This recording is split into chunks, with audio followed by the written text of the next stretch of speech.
My multitasking tendencies in front of this computer have come back to haunt me. What is up, everybody? This is Jay, aka MultimediaJay. Had a false start with this stream because I was like, I'm gonna modify something in OBS while the stream is starting. Did I just freeze this thing? Oh man! Stop touching things when it's live. That's really what it boils down to. I'm over here like, I'm gonna modify some stuff in OBS while the stream's starting. Yeah, well, I click on a scene, it changes the scene.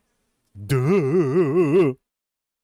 I am so used to, especially since I set up this streaming setup with the second monitor over yonder, I am so used to this setup where I can multitask so easily. I can have someone else's stream or some YouTube videos going while doing boring stuff in ESO and not get bored by the boring stuff in ESO. But the thing is, I just gotten a little too used to that. So then you have to concentrate on something like this and not click something in OBS because the darn stream is live. And then you see this. That's why I wanted to modify it. This thing has gone back to autofocus too. It's screwed up again. I need to retire this webcam. I mean, it's just it's way too spazzy. I mean, it keeps trying to autofocus and it keeps doing that. I keep having to set it to manual focus. There we go. Usually do that before starting everything, but I'm looking into actually how to use a camcorder. See if I can find an HDMI converter for the camcorders. See if we can get one of those involved. If it can handle the low light as well as this webcam has. There's a distinct advantage of this Nexigo camera. It supports 60 FPS, but things will get darker. At 30 FPS, this thing will actually spend more time processing the light and therefore look a lot better in low light. If you look at some old Twitch clips that I might have uploaded last year with the old webcam that had the absurdly slow shutter speed, then you will get a laugh out of that. And I thought that was good back then. Or I was trying to make up for the terrible camera by being off in the corner all the time. Whatever. So, why am I streaming at 4 in the morning, my time? Why am I doing this? I wanted to be the voice of reason with all the hype that's been going on about YouTube gaming, with Tim the Tatman and Dr. Lupo coming over to this platform. There's something incredibly important that we have to keep in mind when it comes to any token streamer or any, streamer that is put up on a pedestal who comes over to YouTube, and that is that YouTube needs the growth as a streaming platform. They could probably get some of it by fixing the UI, but if they fix the UI and there aren't people there, what difference would it have made? So I don't know if there's an internal argument at Google that is fleshing this out or something along those lines. But I streamed ESO earlier this evening for 4 hours to maybe a lurker or so. Sounds terrible, right? I'm a failed streamer. Shut down the darn stream. Stop doing this stuff. Go away. But here's the problem. I've been keeping an eye on the ESO directory. Yes, YouTube Gaming has game directories. And there's a reason why they're buried. I've been keeping an eye on the game directory for ESO. Nearly all ESO streamers on here, nearly all the ESO streamers on YouTube have single-digit concurrence, if anybody watching at all. And it is appalling. I mean, I've poked around in some directories and looked at some of these streams that people are streaming on here. And unless you're an established big brand, big name streamer like Tim the Tatman or Dr. Lupo or Valkyrie or Dr. Disrespect, many times a so-called YouTube streamer, if they're not doing a chat stream like this, which you have to, most of the people I've seen doing chat streams the way I'm doing this right now, the replacement for vlogging essentially, most people that I've seen doing chat streams are established YouTubers who know how to make videos. They have a sense of showmanship, and they have a sense of entertaining, informing, or otherwise improving the lives of their audiences. But you go to the game streams on here, except for the super popular games that have esports players over on this platform, and so many of these YouTube streams look like Twitch washouts. People who gave up on Twitch and came over here with their next to nothing streams that don't even get concurrence half the time. Because you know what they are? They're people playing on consoles, just hitting the share button. It's literally just gameplay footage, and you might hear them on voice comms. But that's the extent of it. There is nothing in any of these streams that would resemble a successful stream format from the last couple of years. What makes people essentially like these personalities out there and watch and tune in and want to watch more? The very things that YouTube on the video side goes around promoting. Like, yeah, you'll watch like you'll watch a, Creator Insider video about you want to, brand your videos properly or something like that to attract new viewers and make them want to watch more. It's a big manipulation game, a game that I'm not fond of. But fundamentally, before this became corporate style manipulation, it was something a lot more human sounding, and that is you're here to meet people, essentially. Don't forget, folks, YouTube started out as the video social media. When social media meant a MySpace page, YouTube was the video version of that. The vloggers and the YouTubers that put this platform on the map in the mid-2000s, big and small, were all people. None of this fakery with these huge corporate-inspired creators who have teams working under them. So you have no chance of competing with them because they will destroy you because they have resources you don't. If you are a real YouTuber versus somebody who has a team working for them because they're big enough to have one. There was none of this. The YouTubers could reliably be considered people. And that's why the Lonely Girl 15 scandal was so huge, because here was a show here was essentially a TV show disguising itself as video blogs. And the girl in those videos was an actress. That was new at the time. That kind of put a dent in people's trust of YouTubers when there were vloggers all over the place who were actual people with actual lives who actually talked about stuff. And some of them, maybe if they embarrassed themselves, would turn around and say they were playing a character to try and save face. But for the most part, YouTube was the video social media. The social aspect of it matters. And that's one of the things that's so dysfunctional about this today. You go over to Reddit, no self-promotion. You go over to Twitter, Twitch, no self-promotion. You see all these people that are acting like they're established corporations when they have no viewers. Or their concurrents consist of a couple of friends from school who watch them or something, if they're even on. The interpersonal part of it has been lost.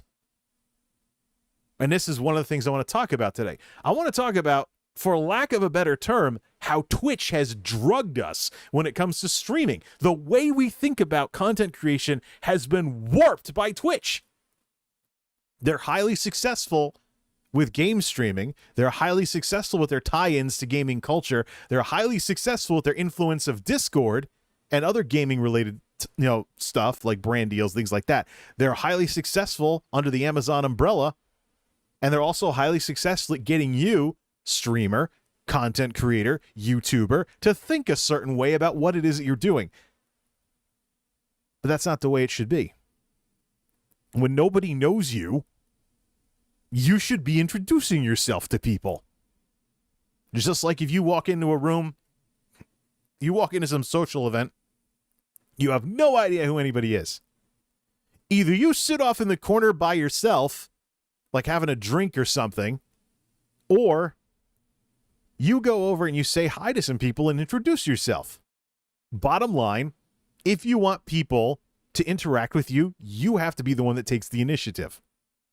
So it's about meeting people. If you want to be anything besides some dude sitting around, or some individual, I should say, you want to be anything besides some rando sitting around waiting for the algorithm to send you somebody who probably won't stick around because you're probably going to be dull as dirt by the time they get there. You got to put in the initiative. You got to be willing to meet people. You got to be willing to figure out what to do with people if they're bad people. How do you break off the relationship? How do you get them out of your stream? How do you ban them from your socials? How do you respond? What do you do when, people are arguing with each other? It's interpersonal social stuff. So This is what's missing from this scene today. People are talking about growing a stream or growing a YouTube channel in terms of corporate crap. The less personal elements of things. Building your brand. That's a big one. Branding is very serious in corporate America. That's why I don't agree with this personal branding stuff that people talk about. It is incredibly serious, and it is downright stuck up and narcissistic to apply it to you sitting there with no concurrence. I'm going to build a brand. Yeah, because I'm sure, don't forget your audience is people, right? Unless you want a bunch of bots like that problem that's on Twitch right now. If you want a human audience, you're not going to want to be like, you know, corporate and stuff like that. A lot of people are skeptical of traditional marketing and large corporations, and they'll think you're fake or something like that. If you start talking like it's this big corporate thing when it's just you. Skip the corporate shorthand. It's about meeting people and, you know, doing stuff for them, essentially. Entertaining them, informing them, whatever. So, somewhere along the line, we lost the interpersonal side of all of this. I can tell you that in the early days of YouTube, when I was first getting started, I didn't have spam bots messing with my comments. I didn't have all kinds of other... I didn't have, you know, people that can't be trusted. I didn't have people that were all schadenfreude. I didn't have trolls and bots and spammers and stuff being the folks I ran into the most. I had real people who actually got curious and, you know, rewind the clock about 5-6 years. Look at some of my tech videos comment sections. There used to be a lot of very real people having very real conversations in my comments, and oftentimes they'd be having fun with it. I'd be frustrated over a computer thing. The comments would light up with, "Oh yeah, I know what you mean. That's terrible."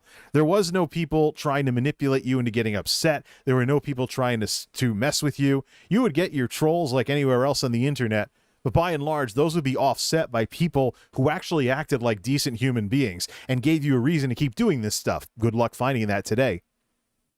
You're better off joining someone else's community because there is such a iron grip by some of the biggest content creators in so many platforms. And you learn this when you start digging around and finding out how they operate. We're not just talking about the YouTubers who look like YouTubers, but they actually have teams behind them. We're talking about, like, for example, some big Twitch streamers out in California with certain email addresses.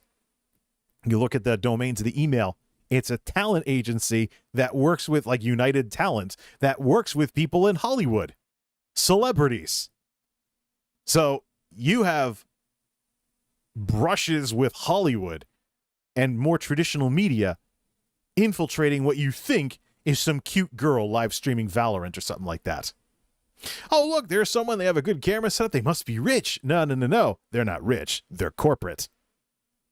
They just try to hide that and come across as the girl next door streaming Valorant all day.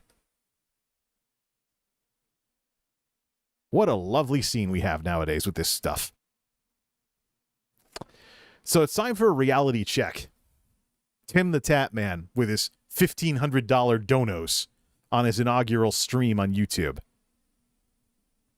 Dr. Lupo, big name on Twitch, wants to become an even bigger name on YouTube. Valkyrae, one of the who has won an award for most watched female influencer in the world on YouTube gaming. All of these hand-picked streamers are publicity pieces for the platform because YouTube gaming needs the publicity. If you want to not be upset by your low numbers, which many YouTubers get, unless they're gigantic channels when they try to stream. Some gigantic channels have numbers that'll remind you of Twitch. But remember, platform-wise, YouTube is about a sixth the size of Twitch. And now you have to ask yourself, what if YouTube is a smaller Twitch? Because there's some big streamers who are going to get all the traffic and leave next to nothing for you. You can sober yourself up by any of your ambitions to be the next Valkyrae by looking at the actual numbers that a lot of streamers have on YouTube. And outside of YouTube gaming, what a lot of YouTubers have, drinks at the ready. Again, what a lot of YouTubers have when they do chat streams. Some people do that, and they usually have way lower concurrence than what they get on their videos for views, because concurrents are not viewers. It's an average. It's not a flat number. It's a statistic, not anything else. I mean, so far for this stream, there's been 7. It's got 7 views already. It's got 7 views, but only 1 concurrent. So an average of 1 person between all the people coming and going. Or maybe just some lurkers every so often come in and besides the 1 person that's been here all the time. I don't know. I don't care. There's a lot of people out there on YouTube that stream, but there's just no real audience that shows up except for a couple of close friends. It's way more common than you think. And when you poke around YouTube gaming, you find out very quickly why those directories are buried. Let's look at some hard numbers here. The truth of the matter is, for lack of a better term, Twitch has drugged us about streaming. We think streaming is bigger than it is, when the truth of the matter is that Twitch is very masterfully manipulating what is essentially inertia with much of the streaming audience for game streaming and their expansion categories. Streaming in general, I mean, let's think about this for a second here. How many streamers can you realistically watch and actually keep up with them? Human beings, by the way, have a limit of how many relationships they can reasonably maintain before they start, doing less with other people. It's just the way it is. We're all limited creatures. Let me just tell you where I'm at with streaming right now, just to give you an idea of how few streamers it takes. 2 streamers can cover most of the time I have to watch streams. Meowko and Yugi TV on Twitch. They're both IRLs and just chatting streamers. They both have hilarious personalities. They're both originally from overseas. And Meowko is from Japan but lives in Belgium, so she's EU time most of the time.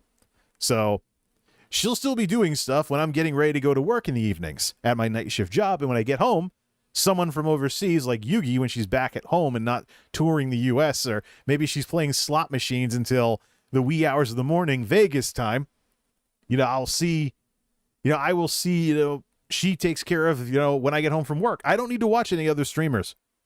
Fluffy Monkey, one of the nicest people I've met on Twitch. Small Twitch streamer, small Twitch affiliate, 20 concurrents, practically the template for the problematic people I've encountered who complain about everything on Twitter. She doesn't. But she usually streams before I'm up. She's one of those cheery morning people. In many ways, she's the total opposite of what I do. Late night, dark mode in here. She has a very bright, cheery setup and stuff along those lines. I think we're very different people. But she followed me on Twitter, and I find her streams kind of interesting, especially the mental health discussions, because that's probably where she's the most benevolent, trying to help people out, as opposed to playing a video game or something. But I really don't need to watch any of her streams.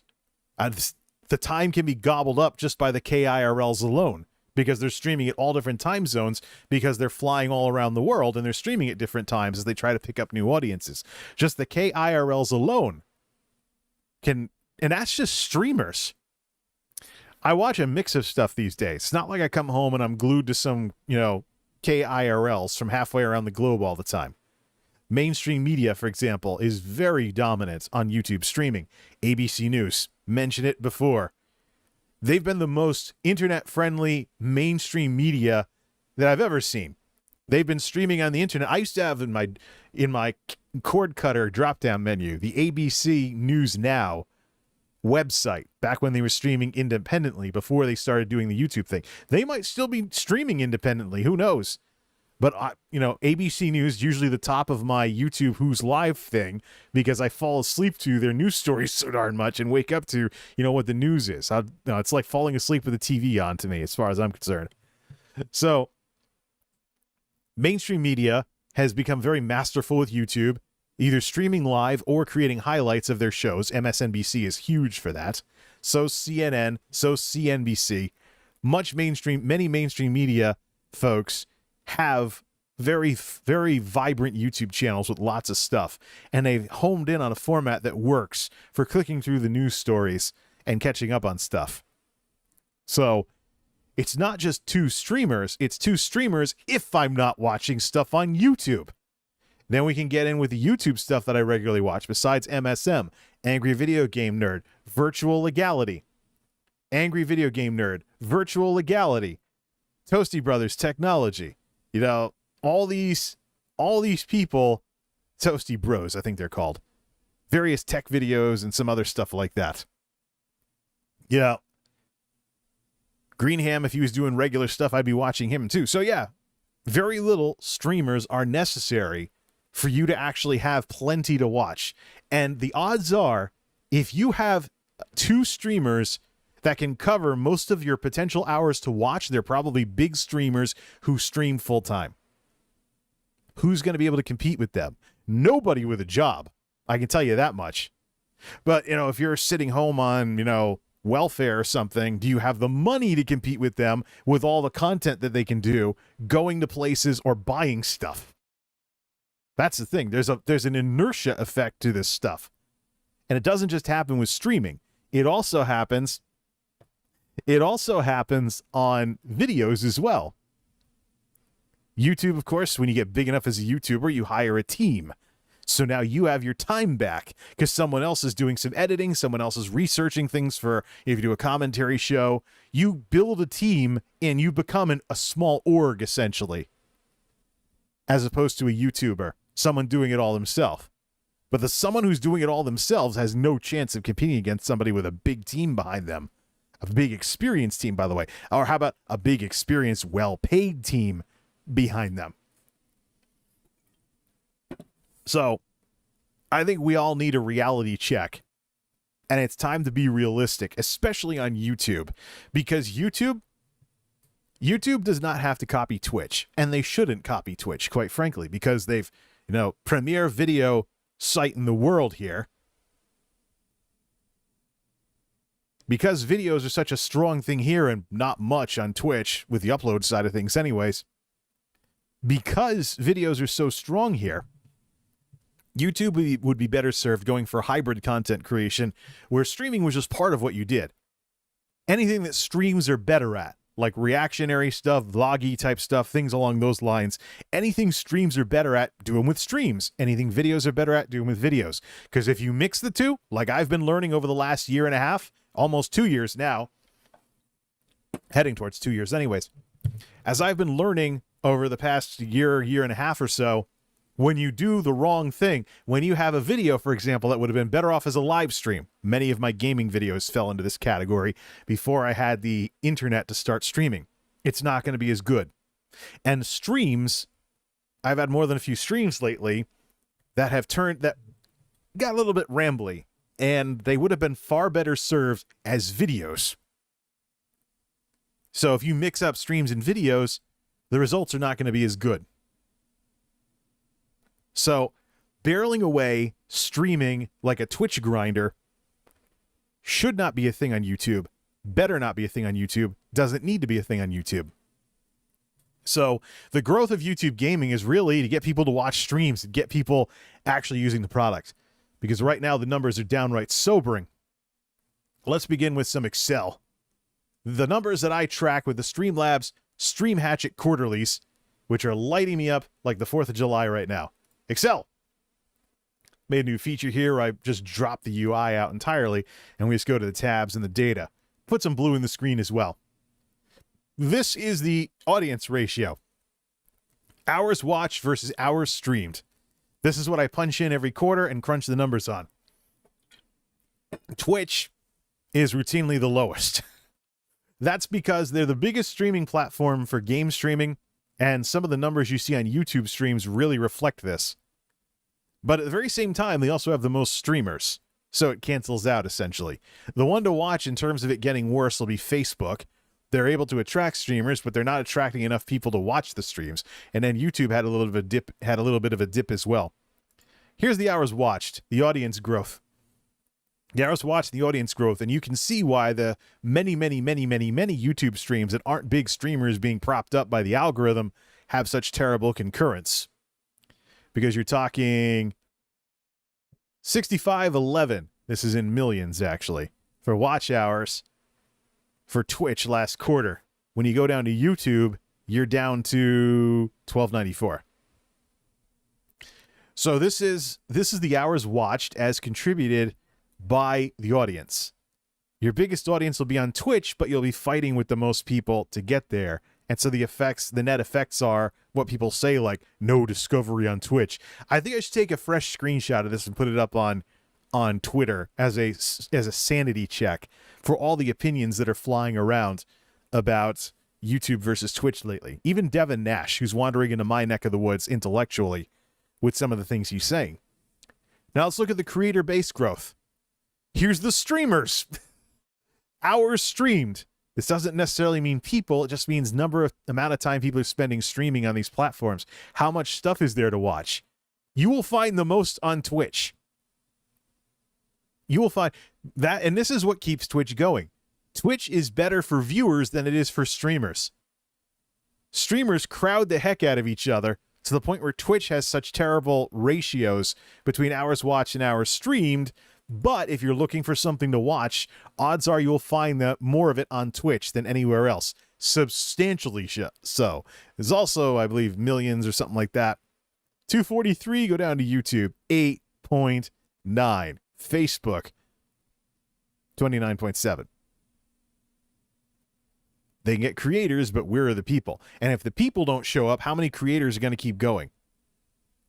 So little wonder that by the time we're getting to something the size of YouTube, we shrink everything down and we start seeing people just hitting the share button on their console controllers. That's what a lot of the ESO streamers are. I've looked time and again, been watching it leading up to this discussion. Time and again, it's people on console playing ESO with nothing on the screen but gameplay and maybe voice comms, mostly doing PvP.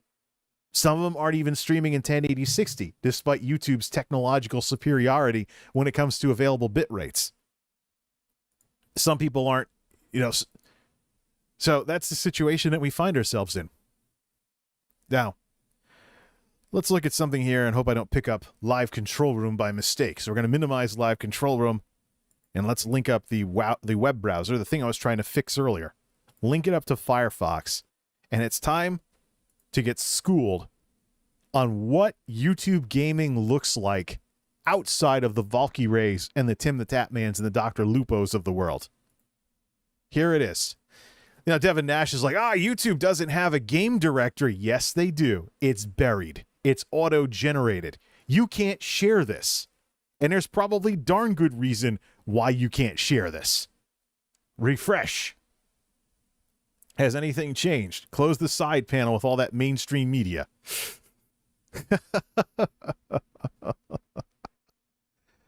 All right, look at these numbers. Now compare these to Twitch. I mean, there's games on Twitch that'll have, even at this time of night, like tens of thousands of views. Let me just get that up on browser number 2.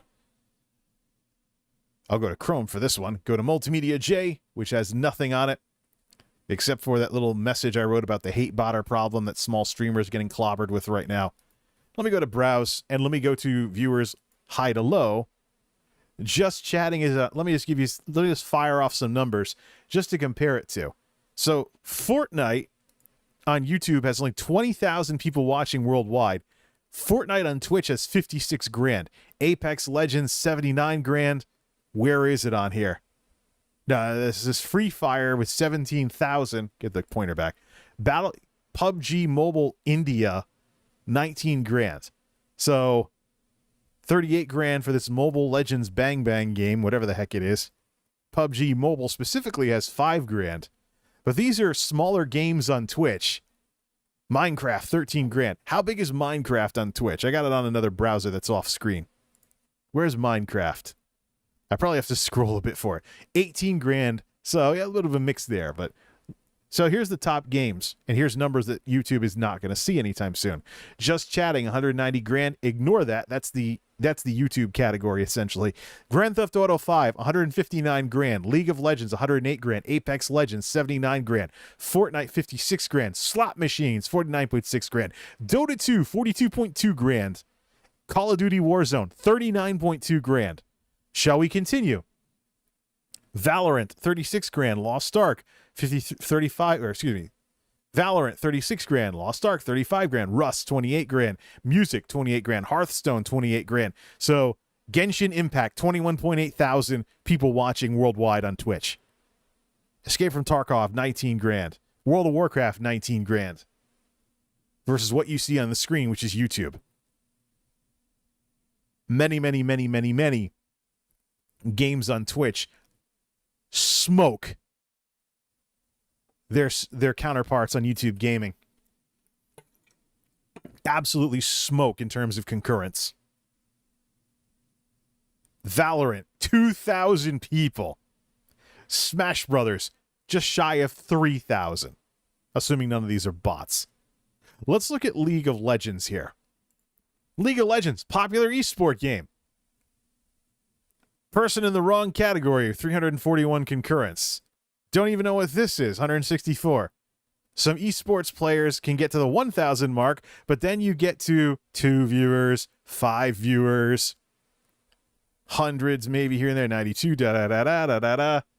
So that's League. Let's look at Valorant. What do we have in the Valorant directory? Subathon. Okay, one streamer with 1,000. 15, 2, 83, 19. These are people that are live. Now, the most sobering one, Elder Scrolls Online, and we'll refresh this shortly. Someone in Russia with a concurrent. A PvPer with 45. Reload. What else do you... now one person, grand total. And the other person is some kind of technical difficulty with nobody watching. That's ESO. Know what happened? You know what ESO looks like on Facebook? Nobody streaming. One person with 2 concurrents was allegedly streaming ESO, but they were in the wrong category and were not playing ESO. So, you get folks like Devin Nash talking about how YouTube needs a game directory, maybe, or some people are saying that, and he's like, well, the brass at YouTube want to do things algorithmically instead of creating the hierarchy that Twitch is moving away from. Because if you look at Twitch, you'll see recommended for you, not just viewers high to low. So you go on Twitch, you'll see algorithms in play. They're just not as developed as YouTube's algorithms. Don't forget the lower left menu. The entire left side of the screen on Twitch is one click, boom, watching somebody. Down in the lower left corner, though, the algorithms down there are recommending streamers to you based on style and other stuff. And I've seen a mixture of sizes in there. A lot of big streamers, but a few small streamers. Just the other night, I was introduced to a new ESO streamer who's over in Britain. She only had about, 20 concurrents or so? Small Twitch affiliate. Very sportscastery way of speaking, though. Incredible commentary in her streams. A very small streamer. I was introduced to her algorithmically. So Twitch is working on that. They're working on their weakness versus YouTube and getting away from the hierarchy. But YouTube, the audience just isn't there unless you're playing one of the most popular games on the platform like Mario Kart. And even then it'll probably be smaller than Twitch because you're talking about 1/6 of the watch time that Twitch gets. And that is the charade that Twitch is going to keep playing as long as they possibly can. As long as they're the biggest, people won't think about how they're really small in lots of other ways. Like the size of the platform, the daily concurrent users that visit the platform and the watch hours that they contribute. It's a small subsidiary of Amazon. And in the grand scheme of social media platforms, they don't even place when you look at, there's one from July 2021. I looked at a list. TikTok is bigger than Twitch. So if Twitch has such a robust game streaming setup, some expansion categories as well that have been doing well, and yet is such a small niche website, what that really means is that the audience for live streaming is also very small. And it's not going to get any better as more people want to get into this stuff. And so you have more people that potentially part of your audience becoming content creators. The worst people to have in your audience because they're going to be busy working on their own stuff and they won't watch as much. It's a sad reality. So if Twitch is able to warp our perspectives on streaming and look bigger than it actually is, to the point where people are actually on Twitter trying to throw around opinions that Twitch is in any way competitive against YouTube. No, Twitch is just a master at what they do. They've got it nailed down. They've got the people. They've got the culture. They don't have the technology, as we've seen again and again and again, including with the Day Off Twitch protest recently, where those people doing hate bots and stuff are harassing people, and, you know, Twitch has to come up with a solution for that, or else they're going to start scaring people away from the platform. But if Twitch is the biggest streaming platform at the size that they're at, that means the audience for streaming is small, fundamentally, worldwide. That there's still more of an audience for videos, pictures, text posts, and other stuff than there is for live stuff like this. And it makes all the sense in the world. When you think about what makes you a big fan of a streamer, how many streamers does it take to gobble up all your time so you don't have time to watch any others? You may like lots of streamers, but you have a very hard time watching them consistently all at once because it's TV all over again. You have way too many channels versus the amount of time you have to spend watching it in the first place. And then compound that further with zero ability to edit, except for cutting things out after the fact or changing scenes or something, throwing up a be right back screen or something. So there'll be plenty of dull times as well, but you don't want to miss something big, so you stay tuned in somehow. You may try to wing it with a tabbed browser or split it 4 ways on your computer and maximize whatever you're watching. But whenever something else is going on one of the other channels, you miss it. So it's just streaming is fundamentally limited. And as such, the audience is fundamentally limited. Some people have gotten the impression that you can be a successful streamer. It's because their perspective is distorted. So what about YouTube? YouTube has a lot of good things for people that want to learn how to stream. But good luck considering the high ceiling and that once you get big enough, you're now competing against mainstream media. Imagine what'll happen if, say, television networks started broadcasting on YouTube in sub-only or in member-only mode. So you had to buy the equivalent of buying their streaming service to watch stuff on YouTube. How much you want to bet there's some kind of deal that Google's trying to throw around? I mean, Google already has YouTube TV, which is in and of itself a paid TV service. But imagine if YouTube could get in on the action for something like Disney Plus or Discovery Plus because they somehow managed to sell having a channel going on YouTube that is pay only. So you pay, instead of it going to Disney or whatnot, you pay some amount or whatever, and you watch it on YouTube instead as part of your YouTube ecosystem. There's already integration with things like movie purchases and stuff like that. All that's missing is the stuff that's on TV, if you don't just buy the series after the fact through a VOD format. So, you got to wake up from the last couple of years and what it has meant. Let me look at Apex Legends with only 14,000 people on YouTube. Who's live? 234, there is one VTuber from overseas at $2,500. There are 2 VTubers with at least 2,000 concurrents, but everybody else has 2 digits. One person has 3. Grand Theft Auto 5 with only 6,000 people. Everybody, let me just put that on screen. Let me just put that on screen here. I don't know what mod this is or if it's the right game or not. Put the browser back. Should be on Firefox, right? Here's Grand Theft Auto 5. 2-digit concurrence. 2-digit concurrence, except for that one guy with 235 concurrence. So, if you can get to 10 viewers on YouTube Gaming, you're a decent-sized streamer. Congratulations.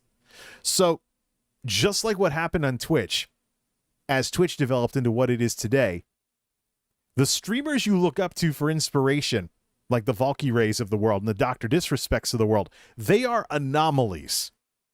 And many times you can learn the origin stories of these people, and you can see how they got there. Like some tie in with the gaming industry, some tie in with esports, or some tie in with somewhere else on the internet, or something along those lines, or they're natural entertainers or something along those lines. They had the connection somehow. They had the people somehow. They probably have stuff that you don't. It's important to realize, though, that when you see a big streamer and they're like, oh, that looks so awesome, they get to play video games all day and that's their job, then you find out they have an esports background. Before they got into streaming, they were a professional game player as well, so they have some skill at some of the games they play. XQC on Twitch, great example of this. his handle is XQCOW because he was a professional Overwatch player. And around the time his esports career was winding down, he was getting his stream going. So he had the publicity when he was playing in tournaments all the time. And now he has fans because he got his name out there right as the transition was happening. He actually, if you look it up, actually he has a Wikipedia article. He's big enough to have one. Let me just type that in. XQC Wikipedia. QC, not XAC. XQC Wikipedia. Yeah. Felix, blah, blah, known as his name, XQC or XQC Cow. I call him that. Canadian Twitch streamer, internet personality, former professional Overwatch player. Played in the Overwatch World Cup in 2017, 18, 19. Cross-reference it to Sully Gnome. I'm not going to put this on the screen because it's very easily accessible through Wikipedia. Look at the life through your own browser.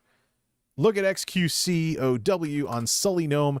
Expand the chart to lifetime. He started getting out of esports around 2019, and by then he had critical mass as a streamer. In the thousands. He was into the thousands by 2019. I think we've shown this before. I got the wrong web browser linked up. Well, let's go to XQC on here. There's the Wikipedia article, but let's link this over to Chrome, which actually has his Sully Gnome information. Here's his lifetime progression with concurrence. He stopped doing tournament type stuff around 2019 or so, and by then he had thousands of concurrents. He had the momentum going by the time he was no longer regularly taking part in these tournaments.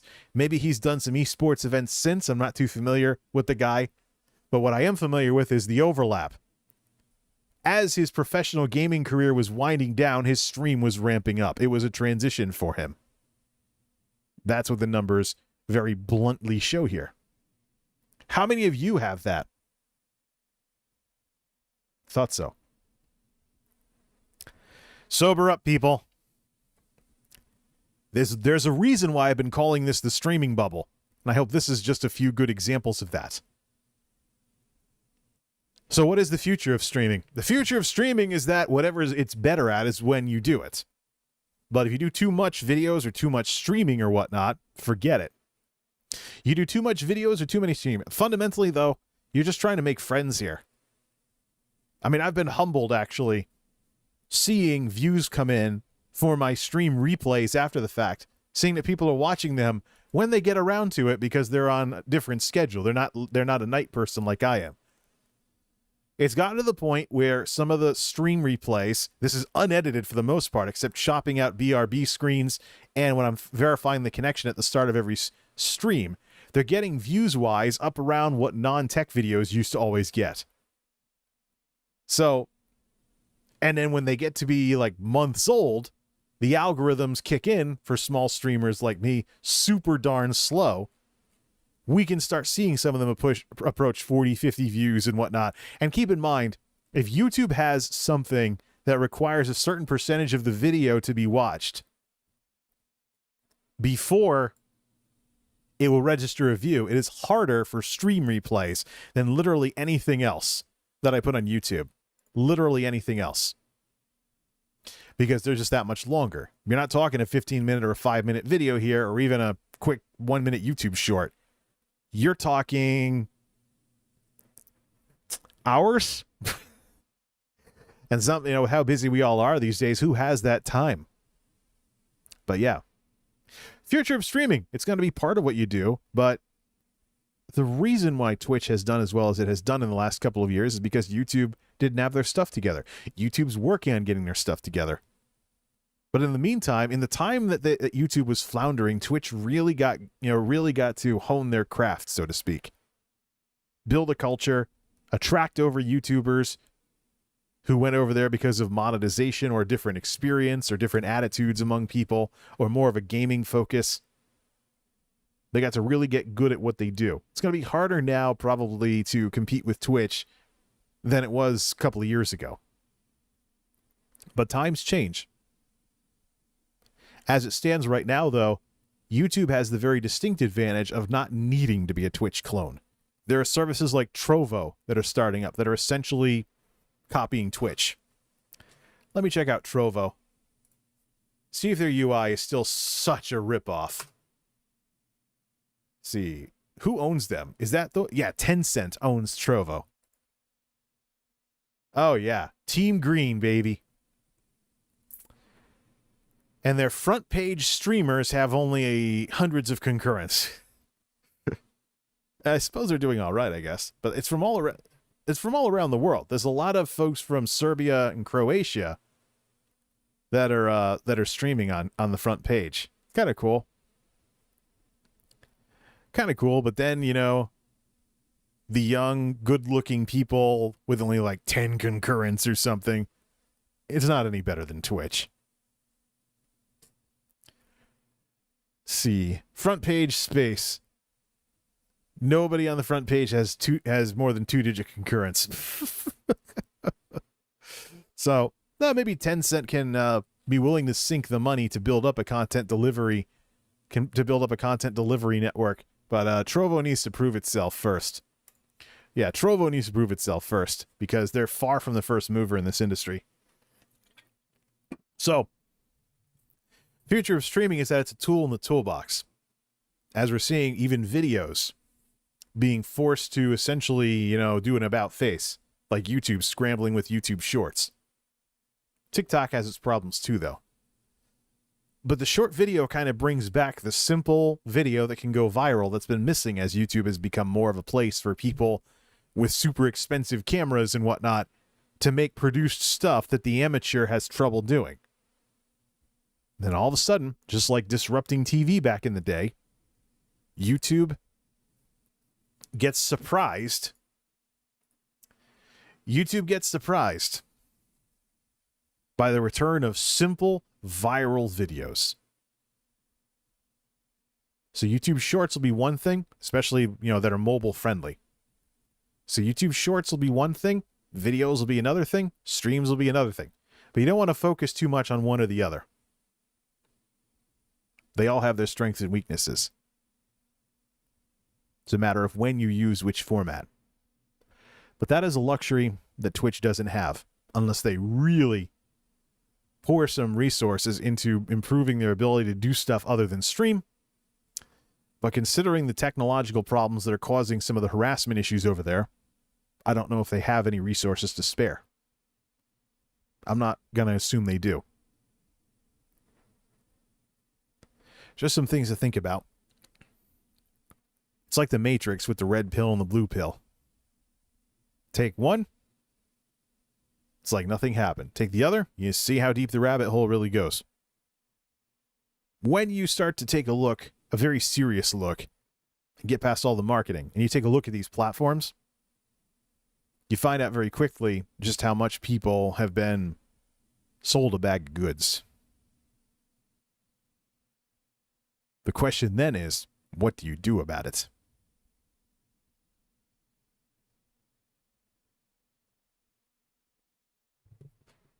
This might be my last stream for a while. I don't know if the 9-to-5 is getting clobbered this week. But depending on what happens, they could be getting they could be having a lot of stuff going on over the next couple of weeks. It's been fun doing a lot of streaming, but quite frankly, there's stuff that needs to get done and can only get done through videos. But I hope this gives people some stuff to think about in the meantime. Sometimes people have just gotten a little too used to Twitch. And that has manipulated how they view just about everything else in this scene. And it's time for that to stop. Especially if you want to get involved in YouTube or Facebook as a streaming platform. The real numbers are there, they're just buried. You just have to, usually on auto-generated pages, you can't share on your channel, and you can't even share in a tweet. You can't get the preview to show up. Because it's being generated on the fly whenever someone goes there. I think, though, with these numbers I've been seeing for concurrence in the categories, I think the categories are a waste of time right now. And yeah, YouTube's not going to emphasize a directory because if they did, they'd be a way, way, way, way, way crappier version of Twitch. I think the game labels for streams fragment the live audience. And only the biggest of the big, like the people doing the publicity, like the Valkyrays of the world, those people will be able to use the system. However, I'm actually curious what happens if we do game streams without even saying that as ESO or anything. Just use gaming as a general category. Because where's the audience? To get to the ESO page on YouTube takes too many clicks. And then you get there and there's nothing interesting there. You find that there's a handful of streamers, many of whom are just playing on console. Nobody's really trying to make anything. They're just sending flat gameplay out. And they do PvP, so people watch it because it's that. But what I do? No way. If there were ever the traffic, I would be better than a lot of the people streaming. With 1080-60, decent setup, all the things that people have come to expect in a stream, but they can't really rely on it on YouTube because of all the people that are just hitting the button on their controllers and doing voice comms only with a gaming headset microphone. So people might have some friends watching or something, or they might have caught the eye of a couple of people because they're competitive PvP players. But otherwise, I think if there were a directory, it would crush YouTube gaming because people would more easily see these very, very sobering numbers. If I get anyone stopping by my ESO streams at all, ever on YouTube, that's par for the course. There are numerous people that don't even get that. You can't be thinking you're going to stream ESO on YouTube and become the next Pokemon. Not even close. So I'll say it again. These directories and other Twitch-style, pick a game features are buried on YouTube, and they're buried for a reason. And that reason is more people need to start watching streams. Here's to hoping some of these big names can get people interested in watching streams in general and not just watching them, while YouTube works on the back end and the UI to make it more convenient to find something to watch. That's usually what they want to do anyways on the video side of things, so I don't see why they can't improve the UI so that streaming isn't something that only gets a little box in the center of your left bar unless you click to expand it. Plenty of potential on the table. What will YouTube do about it? But in the meantime, understand what the critical numbers are whenever you stream on YouTube. And use it as practice if need be, or cater your stream so it can be watched after the fact. But keep your head on straight by keeping your perspective grounded and balanced. And numbers are good for that, as I've shown here. Till next time, this is MultimediaJay signing off. Thanks for stopping by.